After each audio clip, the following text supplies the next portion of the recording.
दोस्त, आज की वीडियो बहुत ही रोमांचित और ज्ञान से भरी होने वाली है, तो वीडियो को स्किप बिल्कुल भी ना कीजिएगा, नहीं तो आप बहुत सारी जानकारियों को मिस कर देंगे। तो चलिए बिना टाइम वेस्ट करते हुए जानेंगे ब्रह्मांड के शुरुआत से धरती के बनने तक के सफर का। अभी जो आप इस अर्थ, सोलर सिस्टम, स्टार, गैलेक्सी और इस ब्रह्मांड के बारे में पढ़ते, देखते और सुनते हैं, वो पहले कुछ भी नहीं था। और अगर मैं आपसे कहूँ कि ये सब एक छोटे से बिंदु से शुरू हुआ है, तो आप यकीन नहीं करेंगे। लेकिन न जीवन था और ना ही जीवन की कोई संभावनाएं थी। इस एक बिंदु में ही 200 बिलियन गैलेक्सी थी और इन गैलेक्सी के अंतर्गत तारों का भंडार एक ही पॉइंट में निहित था। ये सब एक एटम के रहस्यमयी तरह से फटने के कारण अपने अस्तित्व में आए। एटम यानी कि परमाणु। परमाणु किसी भी साधारण से पदार्थ की सबसे छोटी इकाई को कहते हैं, जिसे हम उससे छोटे पार्ट में विभाजित नहीं कर सकते। इस एटम के फटने से हमारा ब्रह्मांड अपने अस्तित्व में फैल गया। एटम के इस रहस्यमयी तरह से फटने से हमारे मन में कई तरह के सवाल खड़े होते हैं कि आखिर क्या हुआ होगा कि इस एटम में इतना बड़ा ब्लास्ट हुआ, और अगर इस एटम से पहले किसी भी चीज का कोई अस्तित्व नहीं था, तो ये एटम किस चीज से टकराया होगा कि इतनी बड़ी ब्लास्ट हुई कि पूरे ब्रह्मांड का निर्माण हुआ। और भी ऐसे कई सारे प्रश्न हैं जो रिसर्चर्स और साइंटिस्ट को भी हैरान करती हैं और उनमें एक जिज्ञासा जगाती है कि आखिर क्या हुआ होगा। हालांकि वैज्ञानिकों का ये मानना है कि इस एटम को कंट्रोल करने के लिए कोई फोर्स काम कर रही होगी, और जैसे ही उस फोर्स का दबाव कम हुआ तो ये एटम ब्लास्ट कर गया, जिसे हम कहते हैं द बिग बैंग थ्योरी। ऐसे ही कई और तथ्य भी दिए जाते हैं इस ब्रह्मांड के निर्माण का। अगर मैं अपने ओपिनियन की बात करूं तो ये फोर्स डार्क मैटर या डार्क एनर्जी हो सकते हैं। आप लोग ये सोच रहे होंगे कि ये डार्क मैटर क्या होता है। अभी जो कुछ भी आप अपने आसपास देख रहे हैं वो नॉर्मल मैटर से बना हुआ है, जिसके कारण हम देख सकते हैं और उसे छू भी सकते हैं। पर डार्क मैटर को समझने के लिए हम उसे कुछ इस तरह समझ सकते हैं कि जैसे हमारी पृथ्वी को घूमने के लिए ग्रेविटेशनल फोर्स की जरूरत होती है, जिससे सारे प्लैनेट और पिंडे एक दूसरे से टकराते नहीं हैं और उनके बीच में एक निश्चित गैप बनी रहती है, वैसे ही हमारी गैलेक्सीज भी एक बिंदु का चक्कर लगाती है, जैसे कि सारे ग्रह सूर्य के चक्कर लगाते हैं। और इन गैलेक्सी के समूह को कॉमा क्लस्टर कहते हैं। और जैसे कि हमारे पृथ्वी से सूर्य के बीच काफी दूरी है, जिसे हम लाइट ईयर में मापते हैं, वैसे ये कॉमा क्लस्टर भी इस बिंदु का चक्कर लगाती हैं, जिसके एक से दूसरे गैलेक्सी के बीच की दूरी अरबों लाइट ईयर में है। और जो गैलेक्सी इस बिंदु के नजदीक जिस स्पीड से चक्कर लगाती है, उसी स्पीड से उसके कई गुना ज्यादा दूर वाली गैलेक्सी भी उसी बिंदु का चक्कर लगाती है। तो उनके बीच ऐसा क्या है जो इन गैलेक्सी को एक समान स्पीड में घूमने में मदद करती है, और इन गैलेक्सी के अंदर मौजूद मैटर्स भी इनके इतने स्पीड से घूमने पर उस गैलेक्सी से बाहर नहीं जाते। तो इन गैलेक्सी के बीच के दूरी में मौजूद डार्क मैटर और डार्क एनर्जी इन गैलेक्सी को एक दूसरे से बांध कर रखती है। तो इन गैलेक्सीज के बीच मौजूद मैटर्स को डार्क मैटर्स कहते हैं, जो कि इस ब्रह्मांड को बांध कर रखने के लिए जिम्मेदार है, और ये डार्क एनर्जी ब्रह्मांड को फैलाने के लिए। इस एटम के ब्लास्ट के 1 सेकंड के अरबवें हिस्से में ये ब्रह्मांड अपने अस्तित्व में आया, और तभी टाइम और स्पेस भी अपने अस्तित्व में आए, क्योंकि इस ब्रह्मांड के अस्तित्व में आने से पहले टाइम और स्पेस का कोई भी नामो निशान नहीं था। तो द बिग बैंग ने इतने कम समय में ब्रह्मांड का निर्माण किया कि उस समय को मापने के लिए हमारे पास कोई भी उपलब्ध इकाई छोटी पड़ जाती है। चूंकि मनुष्य अपने समय को मापने के लिए सेकंड, मिनट और घंटों में बांटते हैं, पर ये समय ब्रह्मांड के फैलाव और निर्माण के काम में नहीं आता। अगर हम ब्रह्मांड के फैलाव का समय देखें तो ये 1 सेकंड के अरबवें हिस्से में ही इतना फैल गया है, जो 13 अरब 80 करोड़ सालों में भी नहीं फैला। आप इस समय का अंदाजा इस बात से लगा सकते हैं कि जितनी तेजी से आप अपने पलकों को झपकाते हैं, उससे कई गुना ज्यादा तेजी से इस ब्रह्मांड का विस्तार हुआ। ब्रह्मांड अपने जन्म पर प्रकाश की गति से भी तेज फैला। तो क्या आइंस्टाइन का सिद्धांत द थ्योरी ऑफ रिलेटिविटी गलत है कि इस ब्रह्मांड में कोई भी चीज प्रकाश की गति से तेज नहीं चल सकती? तो इसका जवाब ये है कि समय के इस रूप को और ब्रह्मांड के जन्म के फैलाव के समय को द प्लैंक टाइम कहते हैं। अब ब्रह्मांड के एक्सपेंशन के बाद सारे पदार्थ एक दूसरे से दूर जाने लगे और ब्रह्मांड तेजी से विस्तृत होने लगा, और इसी प्लैंक टाइम में ही ब्रह्मांड का तापमान बहुत ही तेजी से गिरा, और तभी ब्रह्मांड के सारे पदार्थ ग्लूऑन और प्लाज्मा की अवस्था में थे, जिसमें सारे पार्टिकल्स गति कर रहे थे। और जैसे जैसे ब्रह्मांड बढ़ता गया वैसे वैसे तापमान गिरता गया और ये अवस्था लगभग 3,80,000 सालों तक चलता रहा। इस 3,80,000 सालों के समय को द डार्क टाइम कहते हैं, क्योंकि तभी ब्रह्मांड में कहीं भी रोशनी नहीं थी। ये सब अंधेरे में ही चलता रहा। अब आप लोग ये सोच रहे होंगे कि जब ये ब्लास्ट हुआ तब प्रचुर मात्रा में रोशनी का फैलाव हुआ होगा। तो ये सोचना आपका गलत है, क्योंकि उस समय ब्रह्मांड अपने प्लाज्मा अवस्था में था और तभी कोई भी अणु नहीं बने थे, इसलिए रोशनी नहीं थी। और तब तक ब्रह्मांड में शक्तियों के जमने से ब्रह्मांड के निर्माण में होने वाले सबसे जरूरी ताकत ग्रेविटी का जन्म हुआ, जिसके कारण सारी चीजें एक दूसरे से जुड़ी हुई हैं और ये अभी तक ग्रेविटी के कारण ही अपने अस्तित्व में बना हुआ है। और ऐसे ही 3,80,000 सालों तक चलता रहा और इस डार्क टाइम के अंत तक ब्रह्मांड में प्रोटॉन और न्यूट्रॉन बनने लगे थे और इन प्रोटॉन और न्यूट्रॉन के मिलने से ब्रह्मांड को अपना सबसे पहला अणु मिला, हाइड्रोजन। और ग्रेविटी के कारण हाइड्रोजन के अणु मिलने से हीलियम अस्तित्व में आया और ब्रह्मांड को मिला अपना पहला तारा। और इसी प्रक्रिया से ब्रह्मांड में कई सारे तारों का जन्म हुआ और डार्क टाइम समाप्त हो गया। द बिग बैंग से करीब 4 लाख साल बाद ब्रह्मांड रोशनी से जगमगा गया। धीरे धीरे बिग बैंग से निकले और भी कॉस्मिक मैटर से और अणु बनते गए और ब्रह्मांड में कई सारे ग्रह, उपग्रह, धूमकेतु और कई सारे पिंडों का निर्माण होना शुरू हो गया।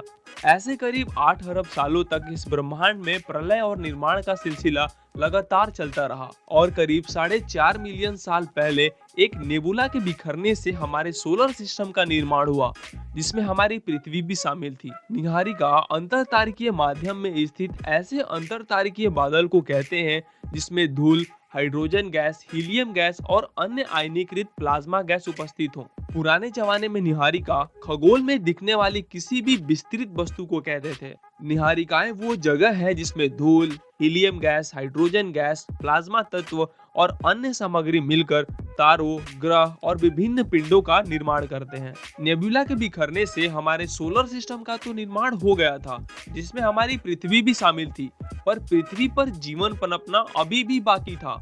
वैज्ञानिकों का ये कहना है कि सोलर सिस्टम के निर्माण के बाद पृथ्वी और मार्स के बीच थिया नाम का एक ग्रह सूर्य की परिक्रमा करता था। पृथ्वी पर ग्रेविटी होने से सूर्य की परिक्रमा करने वाले एस्ट्रॉइड अब पृथ्वी की परिक्रमा करने लगे थे और ये धीरे धीरे करोड़ों सालों तक पृथ्वी पर गिरते रहे। और ऐसी ही घटना हमारे पड़ोसी ग्रह थिया पर भी हो रही थी, जिसके कारण थिया पृथ्वी से और नजदीक आने लगी और पृथ्वी के गुरुत्वाकर्षण के कारण वह आकर पृथ्वी से टकरा गई। इस भयंकर टकराव की वजह से पृथ्वी के कण अंतरिक्ष में फैल गए और पृथ्वी के चारों तरफ एक रिंग्स की तरह परिक्रमा करने लगे। इन्हीं परिक्रमा करते हुए कणों में टकराव होने लगा और हमारे चांद का निर्माण हुआ। तब के समय में पृथ्वी इतनी गर्म थी कि पृथ्वी पर जीवन पनपना नामुमकिन था, क्योंकि पृथ्वी पर बहते हुए लावों के अलावा कुछ नहीं था और पानी का तो कहीं नामो निशान नहीं था। पर धरती के वातावरण में भाप के कण जरूर मौजूद थे, पर आप ये कह सकते हैं कि पानी भाप के रूप में मौजूद था और इसके साथ कई और एलिमेंट्स भी थे। तभी धरती अपने अक्ष पर बहुत तेजी से घूमती थी। तब दिन सिर्फ 8 घंटे का हुआ करता था, पर धीरे धीरे बदलते समय के अनुसार पृथ्वी ठंडी होती गई और कुछ एलिमेंट्स का पानी में निर्माण होने लगा। पृथ्वी पर वर्षा शुरू हो गई। लाखों सालों तक गिरती हुई बारिशों के कारण पृथ्वी का वातावरण ठंडा हो गया, पर अभी भी जलाशयों में लावों का फूटना नदी में मछलियों का उछलना जैसे था। और धीरे धीरे धरती ठंडी होती गई। तब ये लावों में मिश्रित धातु और रेडियो एक्टिव पदार्थ पृथ्वी के केंद्र में जाकर जमा हो गए और हल्के पदार्थ पृथ्वी के सतह पर आ गए। और ये प्रोसेस भी हजारों सालों तक चलता रहा, जिसकी वजह से पृथ्वी पर जमीन का निर्माण हुआ।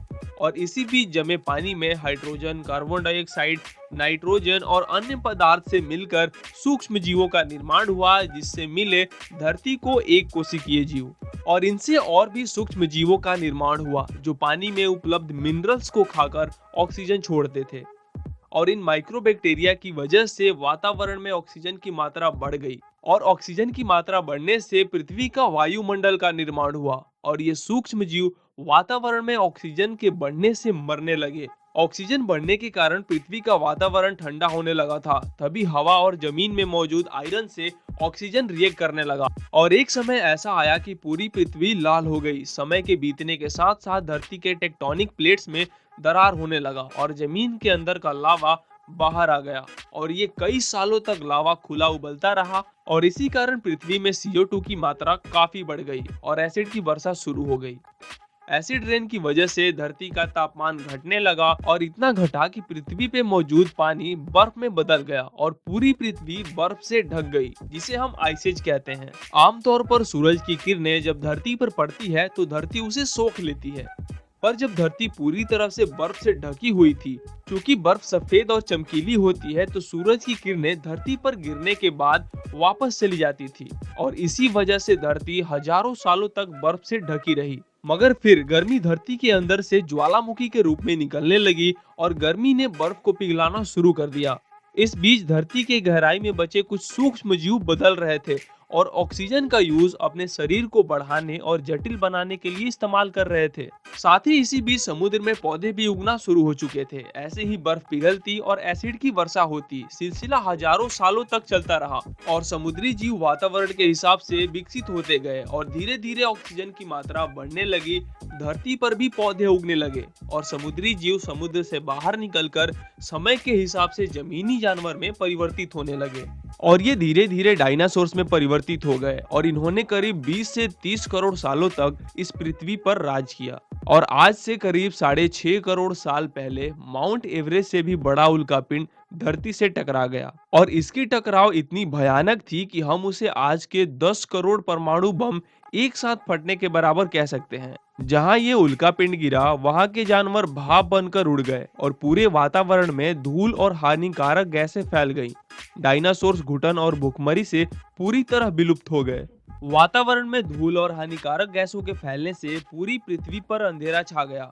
सूरज की किरणें भी जमीन तक नहीं पहुंच पाती थी, जिससे पेड़ और जानवर ज्यादातर विलुप्त हो गए और वातावरण में हानिकारक गैसों के फैलने से फिर से एसिड की वर्षा शुरू हो गई और जिससे धूल के कण जमीन पर बैठ गए और वातावरण ठंडा हो गया, जिसके कारण फिर पृथ्वी पूरी तरह से बर्फ से ढक गई। लेकिन इस बार बर्फ लाखों सालों तक नहीं जमा रहा। जैसे ही पृथ्वी पर वातावरण पहले जैसा होने लगा, वैसे ही ये छोटे जीव जमीन से बाहर आने लगे और तभी घने ठंडे जंगल हुआ करते थे और इसी बीच ये जमीनी जीव बंदरों में परिवर्तित हुए। जैसे जैसे गर्मी बढ़ती गई, जंगल सूखते गए और बंदरों को भोजन की कमी होने लगी और बदलते समय के साथ भोजन के अभाव में इनमें शिकार करने की प्रवृत्ति विकसित हुई और ये बंदर से एप्स यानी वानर में परिवर्तित हुए और भी खानों की तलाश में ये एक जगह से दूसरे जगह जाने लगे और उस जगह के मौसम के अनुसार बदलते गए और समय का पहिया घूमता गया। फिर हम आदिवासी बने, बहुत से हथियारों और आग की खोज की और वक्त के साथ कदम बढ़ाते हुए हम आदिवासी से इंसान के रूप में विकसित हुए।